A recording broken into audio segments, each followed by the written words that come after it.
All right, we're live. We're back at it again with another afternoon Ask Anything. I'm Taylor Haase. We got Dave Molinari here today. All Penguins. We're going to do an All Penguins edition. So if you have any questions on the Penguins or just, the NHL playoffs, anything happening now, you can leave a comment. If you're watching on Facebook and YouTube, if you just leave a comment, we'll see it. We can put it on the screen. We'll answer your questions for the next half hour. If you're watching on Twitter, you actually have to tap the Periscope and leave a comment on the Periscope. If you replied to the tweet, we won't see it on our end. But yeah, anything Penguins, anything NHL, a lot of news with, the offseason coming up, a lot of stuff coming up.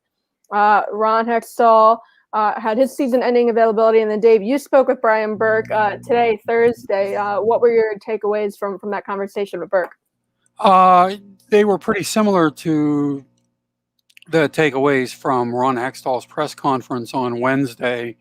The one thing that stood out, an issue that didn't really come up during Ron Hextall's availability, was a full-throated defense of Mike Buckley, the Penguins goalie coach, who has gotten considerable criticism over the past couple of years, largely because of their goaltenders' playoff issues.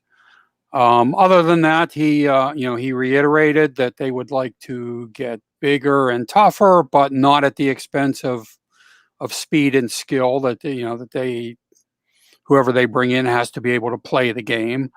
Like Hextall, he absolved Tristan Jarry of any real culpability for the loss to the Islanders. Really made a point of stressing how well Jarry played during the regular season. So there were no great surprises in there, but Brian Burke did make an impression with how forceful he was with some of the opinions he expressed. Yeah, and then Hextall, Hextall, it seems like the big takeaway was just like no real major changes coming to personnel. I know he said he thinks they have a future with this core. He defended Jarry, like you said. And last time I did one of these Ask Anything. We got a couple questions about, Mike Sullivan's job. Is he safe? And both of them pretty much made it clear that he's not going anywhere. Yeah, and not only Sullivan, but it sounds like the assistants, including Mike Buckley, are all pretty secure.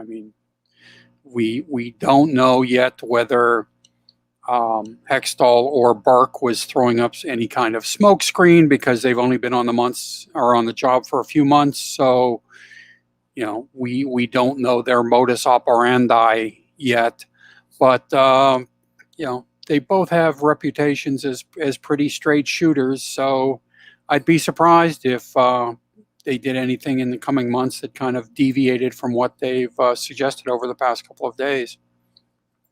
Kenneth joins on YouTube. He says, "How is everyone doing today?"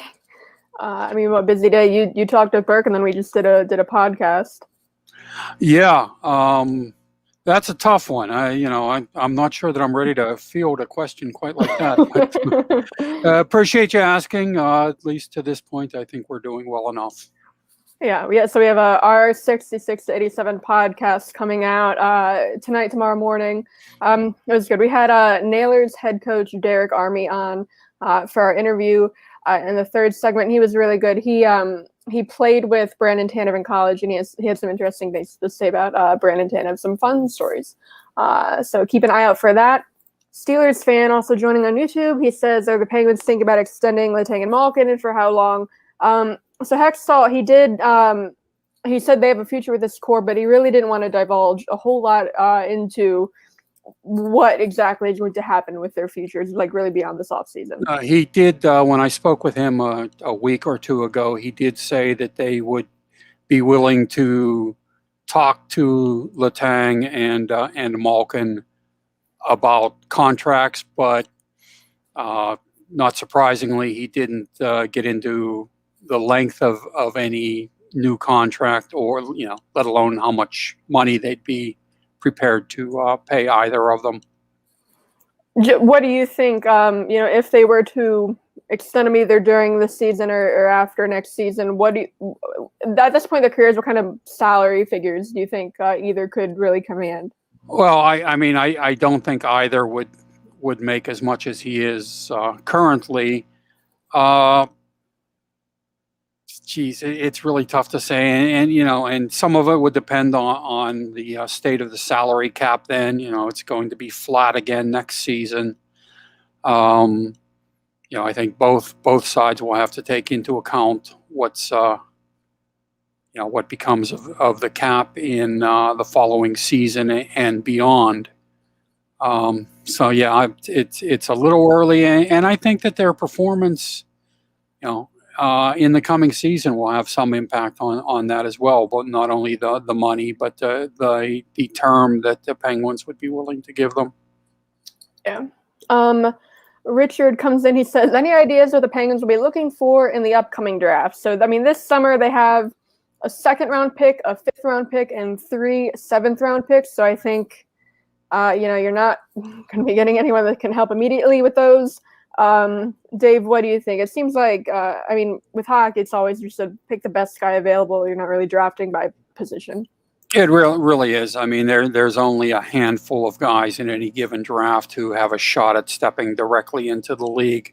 So a personnel need that a team might have in 2021 might not exist in 2023 or 2024 when a kid you draft this year is ready to contend for a spot on the parent club. So I expect the Penguins, like just about every other team, to mostly be interested in collecting assets in the form of, the best player available. And then if you end up with too many or a surplus of defensemen or quality left wingers or whatever in your organization, there's usually going to be a market for them in a trade. So getting as many good players as you can, regardless of position, will be the priority. Yeah, and there can still be late gems at those. They have 3 7th-round picks. The last time they had a 7th-round pick was 2 drafts ago. And Valtteri Puustinen, really, I think no one wasn't on anyone's radar at the time. But he's one of the more exciting ones now. I think he did just sign his entry-level deal. He's going to come over to North America next season. He's probably going to be in Wilkes-Barre. He's on the smaller side, but just the way he kind of took off after that year they drafted him. Offensively, he's very fast. I think, Dave, you talked to, Scott Young, and I think he mentioned Puustinen as one of the guys that, maybe keep an eye on. Yeah, they seem to like him. And the Penguins, despite not having many draft picks for the last decade or so, have done a pretty good job of turning up some quality prospects with the guys they do. Jake Gensel, I believe, was a 3rd-rounder, for example. You hit on a guy who's a potential 40-goal scorer in the 3rd round, and you're doing pretty well for yourself. So they've gotten, I think, the most mileage they could reasonably expect out of the picks that they have had. Another prospect-related question. Todd says, any intriguing NHL prospects and other organizations whose rights were relinquished? So, was that 2 days ago? Was the deadline to sign a couple of players whose signing rights were expiring? Was primarily Canadian, junior players drafted in 2019 or European players drafted in 2017. The only Penguins prospect that applied to was defenseman Antti Paljärvi over in Finland. They didn't sign him, so they lost his rights. He can go anywhere now. He really didn't even – he struggled to stick in even the top Finnish league over there, so that's why they let him go. Looking at I saw a list of, which teams, had players whose rights were expiring, and a couple of teams did re-sign them. Looking at the rest of the list, really not a whole lot of notable guys. I think if the bigger names might be available later in the summer, that's when the college free agents whose rights are expiring, when that is up, that's August 15th. I think it is this summer again. So that's kind of where you see guys who maybe college seniors who, if they want to wait out and not sign with their team, they have the option to elect free agency. The Penguins have gotten some guys like that in the past. Thomas DePauli's the first guy that came to mind. Just I know he was with the Capitals and he waited out his contract, and then wait out the signing right period and then signing with the Penguins. The Penguins got, I think, minor league guys last summer. They didn't sign anyone to an NHL deal in that way last summer. They got, Kevin Stevens' son, they picked up on a minor league contract. Dave, have you talked to anyone about if college free agents? I haven't heard any names in particular yet, but the Penguins are a team that you would think might have some appeal to promising guys just because they've had so few draft choices. The prospect pool in the organization is pretty shallow. So this is a team where in a few years you might get an opportunity a little sooner than you would with some other clubs. So I don't know if there's anybody in particular that they would plan to target. They're not allowed to discuss them yet because those guys are still affiliated with the teams that drafted them, and to talk about them publicly would be tampering.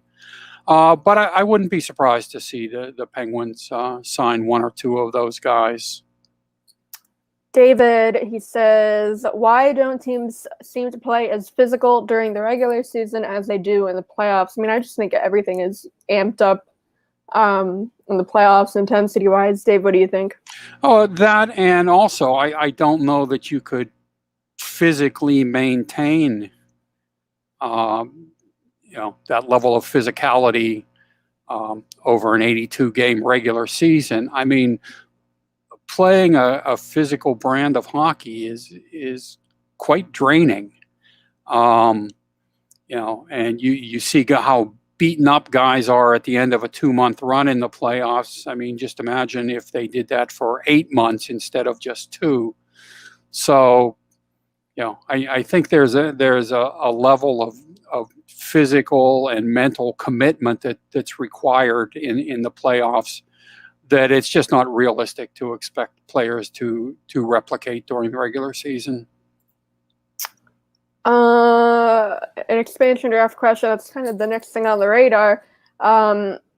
Who is it looking like will be heading to Seattle? Blueger has to be the most appealing, right? So I think you and I are pretty much on the same page of which forwards they should or would protect. And I think I'd have Blueger on my list of who I would protect. He would be on mine as well. Yeah. And it's really tough to predict who the Penguins might lose in that draft, because you have to remember that Seattle is going to be trying to build a team, not necessarily just take the most talented player from each of the 30 clubs that will be involved in the expansion draft. So even if the Penguins were to expose Blueger, if Seattle would have already claimed a guy who would be projected into the same role that the Kraken likes better than Blueger, then Blueger might not get selected. So, and until we know who the Penguins are officially going to protect, we're really grasping at straws trying to figure out who might go. Yeah, I might, because like I said, you and I both did articles of who we would want or we think they should protect. I think for forwards, so Crosby, Malkin, Gensel, Rust, Kapanen, so it can be 7. And then my last 2, I had Blueger and Tanev. I've kind of been going back and forth of like whether McCann or Tanev, and I think Tanev, if they do protect Blueger and Tanev, I think McCann would be a candidate to be selected. But then like you said, you really don't know because it depends on their pitch from other teams and really where everyone would fit anyway. Yeah, Ron Francis and his staff will be assembling a puzzle, and a piece that might seem attractive, when viewed in isolation, won't necessarily fit into that puzzle that they've put together. So. Yeah, and then I know, Jeff Carter is a name that people, fans are kind of debating of whether or not they should protect him because of, the way he finished the season. But I think if you're Seattle, Jeff Carter's going to be 37 next year. I don't think that it would be worth it if you're Seattle to take Jeff Carter. And I mean, unless they think they're going to be a contender next year, because, I mean, you don't know that he's going to play beyond next year. I guess he could help you establish a culture early on, but I don't think they would need to protect Carter. No, I agree, and I agree with your point about establishing a culture. I think Ron Francis will emphasize that, but I don't know that he would use a pick to take a 36-year-old to help do that. The other thing that could possibly tempt them to take a guy like Carter would be the prospect of being able to trade him at the deadline next year for some assets if the guy is having a good season. Again, you're gambling on a 36 who will be turning 37-year-old having a productive season. But if Carter would have a 20, 25 goal season and be playing a strong two-way game, you could certainly see him appealing to a team that's bolstering its roster for the playoffs. So, perhaps something like that could influence Ron Francis's decision. But my guess right now is that the Penguins would be safe with exposing Carter. Yeah. Steelers fan, he says, any chance Ron Hextall could possibly look at Marcus Pettersson for Seth Jones trade with Columbus Blue Jackets? I mean, Ron Hextall, no one asked him yesterday if he's considered trading all of his bad players for other teams' good players. But I mean, one for one, no. Especially even no, it's that's not going to happen. And Seth Jones also makes, I think, $5.5 million. They couldn't fit him in, even really moving Pettersson out, because Blueger's going to get a raise this year. I don't think Seth Jones, Pettersson, no. I don't think you could fit Seth Jones in, even if you include other assets. Yeah, well, I mean, if Jarmo Kekalainen calls Hextall and makes that offer, Hextall had better not let him off the phone till the papers are signed. And I mean, frankly, I would do whatever I needed to do to make space under the salary cap to get Seth Jones if you could get him for Marcus Pettersson. But no, I really don't think you should hold your breath waiting for that deal to happen. Yeah, he's also the right-handed defenseman. I don't know where you would put Seth Jones anyway. But I'd clear a spot for him. But that a right-handed defenseman is not their most pressing need at the moment, and especially if they re-sign Cody Ceci.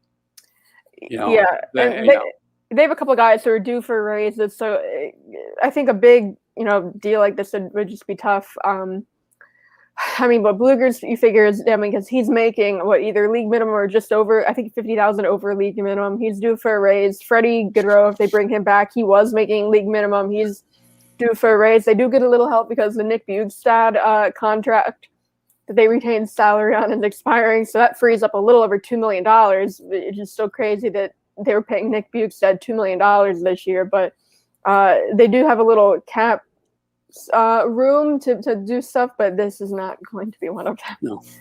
No. Craig says one of the Penguins' next first-round pick next year, 2043. They do have it next year. I think the only pick moved out next year is the conditional third, which I think can move up to a second, and that was in the Carter deal. Because they traded 2 picks in the Carter deal, there are different conditions on both. One, I think, was contingent on him, I want to say, playing in the finals, which isn't happening. Yeah, them getting to the final and him playing in 50% of the games, I believe, was the condition. I have it up right now. It's a conditional pick. The 2022 third-round pick sent to LA can upgrade to a second-round pick if the Penguins reach the 2021 Stanley Cup Final. Jeff Carter plays in at least half the games. So that's probably not happening. That's not happening. The other pick traded away in the Carter deal was 2023. And that was a fourth that can upgrade to a third if Carter plays in at least 50 games next season. So that one might actually be upgraded. But it looks like it just right now the only one moved out for at the moment is the third round to LA next year. Steelers fan again, he says, Do the Penguins know when Poulin and Legare could make the jump to the NHL? So I mean, both of them will go pro next year, but most likely I would say starting in Wilkes-Barre, and then it would just really depend on how they adjust to the professional game there. Yeah, their performance will have an awful lot to do with that. Their performance and that of other guys on currently ahead of them on the depth chart. If one or both of those guys come into camp and play really well, you make a spot for them. But you can't. You can probably set a year and say if these guys aren't in the NHL by year X, then it's time to write them off as prospects. But I don't know that it's realistic to set a year and say they have to be in the NHL by a given season. Yeah. Both of them to this point, though, I mean, they certainly still look like pretty good prospects. They're both on the same team. They're in the QMJHL final right now. And I think, the biggest thing is just going to be especially coming from the Q, is just going to be their defensive game. And I think Poulin in particular, because he's played on like two wagons really in Valdor, and then before that Sherbrooke, really some of the top QMJHL teams, and some of those teams, they're really not. He doesn't have to worry about defense that too much, just because they have the puck that often. So I think just making sure he can go down there and be responsible defensively, and Legare too, will be the biggest thing. We're going to take a quick break. We're going to come back, and we're going to take more of your questions. At DK Pittsburgh Sports, we take pride in coverage that connects our city's fans to their favorite teams. Now, that connection's stronger than ever. Introducing our all-new state-of-the-art app. Find expert inside reporting and original podcasts. Check live box scores. Track the latest stats. Chat it up with our community of thousands of fans, all in one place. The new app from DK Pittsburgh Sports. Coverage that connects. Okay, we are back. Robert, he says his daughter wanted to ask if we think the Penguins would trade away Malkin because she does not like his attitude with some of the players. You can get some good players through him. So we talked about it earlier on. Ron Hextall did have his season-ending media availability, and he said they see a future with this core. Dave, and you've talked with Hextall and Burke. It seems like we're talking about more of like when would they extend Malkin rather than like when is Malkin going to be gone. Yeah, I don't think that they are planning to shop him around. And something to keep in mind about Malkin is that he has the complete no trade clause. The Penguins could work out the most favorable deal on the planet for him, but if Malkin doesn't agree to it, the trade wouldn't go through. So sorry to disappoint your daughter, but I don't think she should anticipate him not being around for at least the coming season and quite possibly a few seasons beyond that.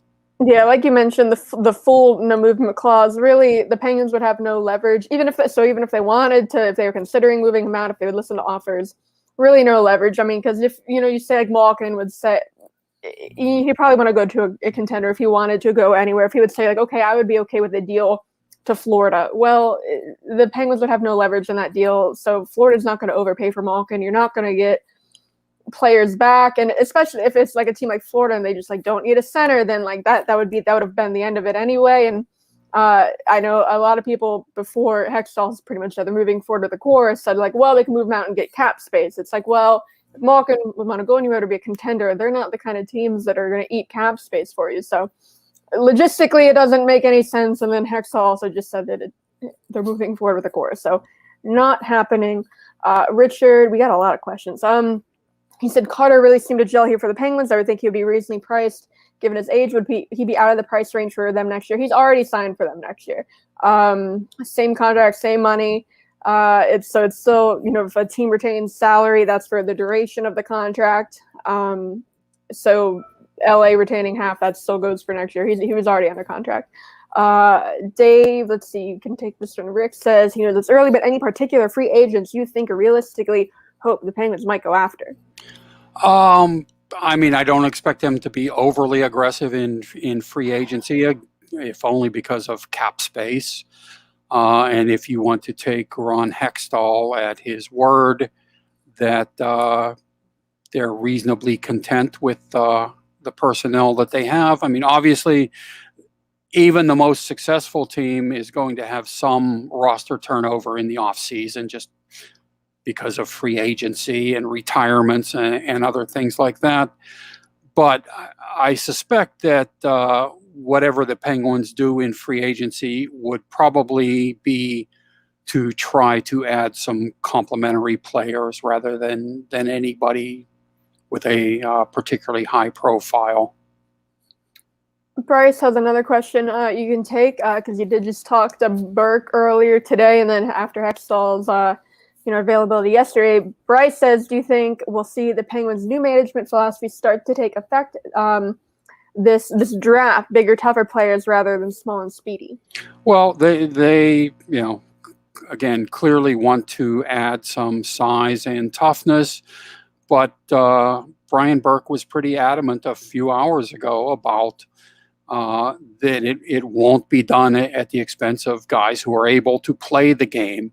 I'm sure they'll be willing to sacrifice a little bit of speed for the sake of size.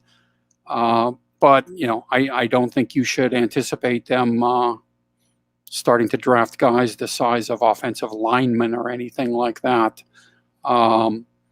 As far as the draft, if the best player available when it's their turn to pick is an average size guy, I don't think they'll take a bigger one just for the sake of taking a bigger one. I think you have to get the player you view as having the best chance to eventually play in the NHL at the time that it's your turn to select. Question from Twitter. We were talking about the expansion draft. Probably should have talked about this earlier, but he says, what is the criteria and or requirements to protect the player from the expansion draft? So every team protects one goalie. There are two options. You can either protect 8 skaters regardless of position, or 7 forwards, 3 defensemen. For the Penguins, they're going to do that 7 forwards, 3 defensemen. That's just what makes sense for them. And then any player with a no movement clause must be protected. So that's Crosby, Malkin, Letang. No trade clauses don't apply here, just the no movement clause part. And then players who have 2 or fewer years of experience are exempt. So John Marino, P.O. Joseph, the guys like Poole and Legray, guys who haven't made their debuts there, like O'Connor, Zahorna, exempt. They can't be chosen. You don't have to waste a spot on them. There are criteria of like who must be made. You must make like a certain number of players available who meet this many games played. But the Penguins, that's not really an issue. If you look at like the list we made, the guys that we would have exposed fit that. Dave, did you cover any of these games? Any chance the Penguins return to Wilkes-Barre for training camp and exhibition games like they did in the early 2000s? Yes, I did go there. It was actually a pretty fun trip. They would usually go there for the better part of a week. Usually play at least one exhibition game there. To answer the question, no, I've heard no indication that anything like that is planned. A few years back, they seem to be kicking around the idea of possibly having a prospects tournament like the one that is currently held in Buffalo and Traverse City, Michigan, and a few other spots. But that idea kind of died out. And at least for now, it doesn't seem like they'll be heading to Northeast Pennsylvania during the preseason again, which I think is unfortunate. It was always a nice training camp getaway, and there are some really quality people involved in the Wilkes-Barre Scranton franchise. So it was fun to spend time with them. Steelers fan says, any chance we see the Penguins play the Seattle Kraken, this coming season? We really don't know what the schedule is going to be like. We can probably assume that they're not going to be playing, like within their divisions like they are now. But how close to normal do you think next season will look?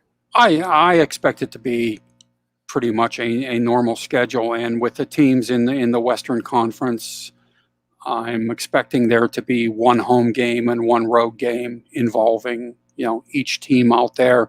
So yes, I would think you would see them play the Kraken on TV once, and have an opportunity to see Seattle at PPG Paints Arena once. Paul says, any thoughts of bringing in Quick or I'm assuming that's Gibson to play in goal? I would be in favor of bringing Brian Gibbons to play in goal, see how that goes. But I think he means John Gibson. We kind of batted around this idea of bringing in maybe a number like a 1A, 1B for Jari, or maybe a more established guy who could push him, or at least be insurance. What do you think ends up happening with that? Well, I doubt that Anaheim is going to be actively trying to get rid of John Gibson, although I'm sure a lot of people would be happy to see him return to Western Pennsylvania. We don't really know, because we don't really know the new management team's thinking on this sort of thing. I don't know that the money is there, though, to bring in somebody like a Jonathan Quick in a 1 or 1A type position. When you have a perfectly capable backup in Casey DeSmith already under contract at a reasonable number, with their salary cap issues, I just don't see them bringing in a high-profile, relatively big-ticket guy to pair with Tristan Jarry. Linus Ullmark is a name that I've seen thrown out there, just because he's someone that you can probably assume is going to be he was in Buffalo. He's probably going to be a free agent this year. If you can get out of Buffalo, I think you would. And also just because they don't need they have a lot of goalies. So he's someone that might be at least, relatively inexpensive. But I guess, like you said, if the market's good, I think you have to at least look at it. We'll take two questions that kind of I guess they can kind of go together. Both from Steelers fan. He says, any chance that Kraken take one of the defensemen to open up a spot for PO? And then he also says, if Ron Hextall makes a trade this offseason, if so, for who? So I just wanted to answer those together, because I think that, like you said, we don't know, they're building a team, so they're not just going to take your best player. I would still think that with the quality of forwards made available, the Penguins are going to lose a forward. But then I would think that if they make it out of the expansion draft with a defense without losing a defenseman, I think Pettersson might be a candidate to get moved down if they are going to make a deal, just because he is young, and you could maybe at least get something for him or move him as part of a bigger deal, and then that would open up a spot for Pio on the left side. Yeah, I mean, the question about that is, should you trade Pettersson when he's coming off of an off season that presumably has lowered his value at least a little? I don't think anybody, including the Penguins, is writing him off as an NHL defenseman just because he didn't play to expectations for 1 year. But if you're another GM, I'm not sure that you're going to be offering as much for him as you might have, say, a year ago. So, there's at the very least a risk involved in trading a guy when he's coming off a disappointing season. This is, I guess, the last one. It's really not a question, but it seems like a good way to wrap things up. Ed says, hello, the Penguins need to trade Gino, get experienced goalie, expose McCann, I guess McCann to draft, trade Rust, pick up heavy fast stringers.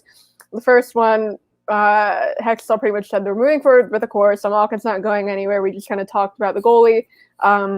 Depends on what the market's going to look like. Expose McCann. You and I were both I think in agreement with our list that McCann probably would be exposed. At least that's what we would do. Pick up heavy fast wingers. We did talk about the philosophy. I guess trade Rust is the only thing we haven't gone over. What do you think happens with Rust and Gensel? Like, would they at least maybe listen to offers on them, or do you think they're going to be back to?